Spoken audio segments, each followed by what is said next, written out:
चीता क्यों आवश्यक है, क्यों ज़रूरी है हमारे देश के लिए। इकोसिस्टम पारिस्थितिकी तंत्र है क्या, चीता से इकोसिस्टम का क्या संबंध है, चीता से इकोसिस्टम कैसे ठीक रहता है, इकोसिस्टम के लिए चीता क्यों ज़रूरी है, उस तथ्यों के विषय में जानेंगे, जानकारी साझा करेंगे। सबसे पहले बात करेंगे चीता की क्या क्या विशेषताएं हैं, चीता कैसे विलुप्त हो गया। 1948 ईस्वी से पहले हमारे देश में चीता की संख्या अच्छी थी।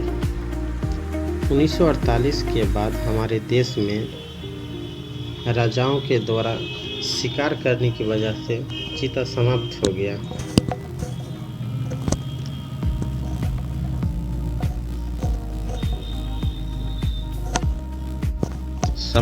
गया। था 70 साल बाद चीता को वापस नामीबिया से लाया गया है। नामीबिया से 8 चीतों को लाया गया है, जिसे प्रधानमंत्री आदरणीय नरेंद्र मोदी जी के जन्मदिन पर उसे मध्य प्रदेश के कूनो नेशनल पार्क में छोड़ा जाएगा। चीता दुनिया का सबसे तेज दौड़ने वाला जानवर है। चीता 100 किलोमीटर प्रति घंटे की रफ्तार से दौड़ता है और 23 फुट लंबी छलांग लगाता है, जिसके कारण अपने शिकार को आसानी से पकड़ने में सक्षम हो जाता है। ये रहा चीता की विशेषता। अब जानेंगे चीता के इकोसिस्टम से क्या संबंध है, इकोसिस्टम कैसे ठीक रहता है। इकोसिस्टम यानी पारिस्थितिक तंत्र। पारिस्थितिक तंत्र के 2 कंपोनेंट हैं, 2 अवयव हैं, जैविक घटक, एक अजैविक घटक। जैविक घटक बायोटिक कंपोनेंट उसे कहा जाता है। जैविक घटक को बायोटिक कंपोनेंट कहा जाता है। बायोटिक कंपोनेंट में जीव जंतु पेड़ पौधे आते हैं। अजैविक घटक, इसमें अकार्बनिक पदार्थ, कार्बनिक पदार्थ, जलवायु कारक, ये सभी आते हैं। अब जैविक घटक के भी 3 कंपोनेंट होते हैं, उसके 3 भाग होते हैं, उत्पादक, उपभोक्ता, अवघटक। उत्पादक क्या है, उपभोक्ता क्या है, अवघटक क्या है, ये जैविक घटक के पार्ट है। ये जैविक घटक के पार्ट है जो जंतु पेड़ पौधे होते हैं। उत्पादक, उत्पादक किसे कहा जाता है, भोजन बनाने की जिसमें स्वयं की क्षमता हो वो उत्पादक कहलाता है। जिसमें भोजन बनाने की क्षमता स्वयं हो वह उत्पादक कहलाता है। उपभोक्ता, जो जीव अपना भोजन स्वयं नहीं बना पाता है और दूसरे पे निर्भर रहता है, उपभोक्ता कहलाता है। उपभोक्ता भी कई प्रकार के होते हैं।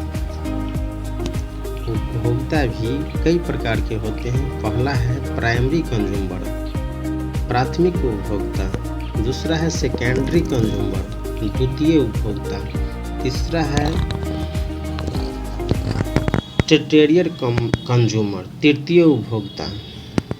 चौथा है ओमनिवोर, सर्वहारी। ये 4 है। उपभोक्ता 4 प्रकार के होते हैं, प्राथमिक उपभोक्ता, द्वितीय उपभोक्ता, तृतीय उपभोक्ता और सर्वहारी।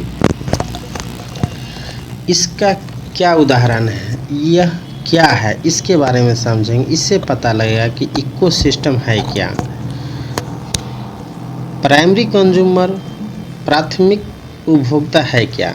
इसमें शाकाहारी जंतु आते हैं जो अपना भोजन पेड़ पौधे से प्राप्त करते हैं, पेड़ पौधे को खाते हैं।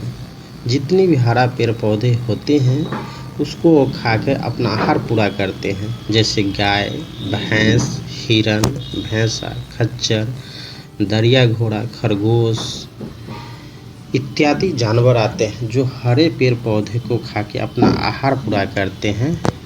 वो शाकाहारी जंतु कहलाते हैं, शाकाहारी जानवर कहलाते हैं।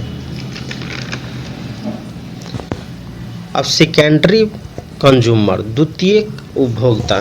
द्वितीयक उपभोक्ता क्या है, वे अपना भोजन प्राथमिक उपभोक्ता से प्राप्त करते हैं। वे अपना भोजन प्राथमिक उपभोक्ता से प्राप्त करते हैं, वो द्वितीयक उपभोक्ता कहलाते हैं। तृतीयक उपभोक्ता, इसके अंतर्गत द्वितीय उपभोक्ता को खाकर अपना आहार पूरा करते हैं। यह मांसाहारी जानवर कहलाते हैं, जैसे शेर, चीता, बाघ इत्यादि।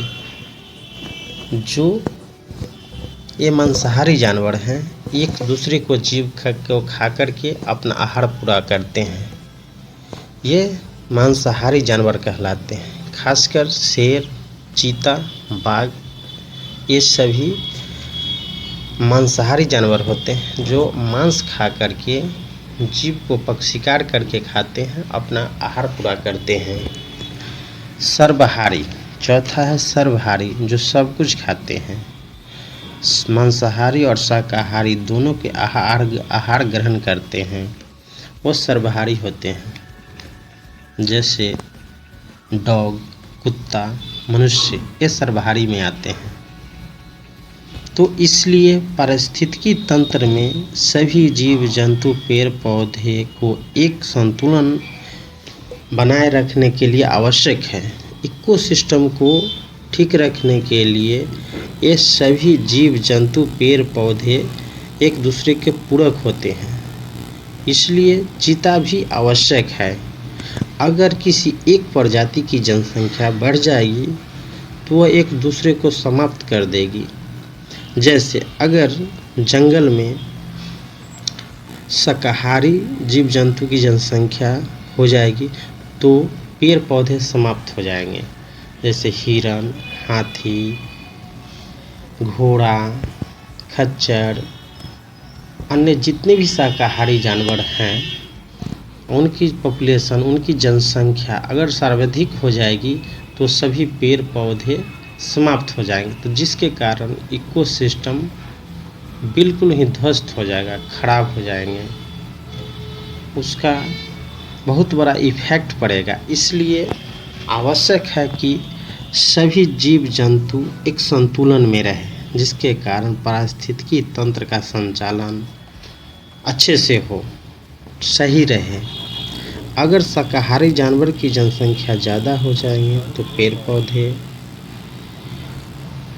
को उतना नुकसान होगा। इसलिए इकोसिस्टम को ठीक रखने के लिए सभी को एक लिमिट में, एक संतुलन में रहना आवश्यक है। अगर शाकाहारी जानवर की जनसंख्या ज़्यादा हो जाएगी तो पेड़ पौधे समाप्त हो जाएंगे।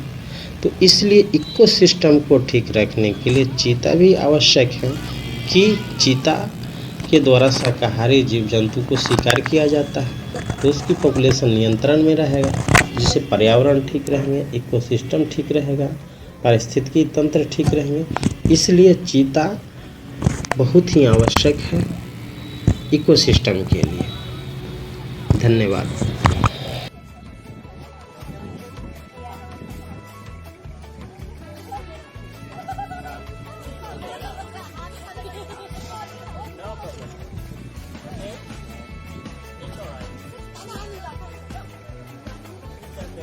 Yes.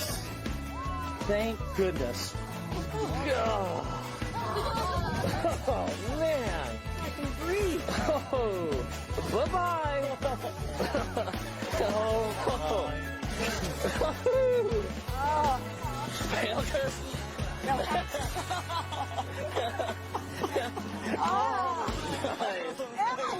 Emma, you did not know.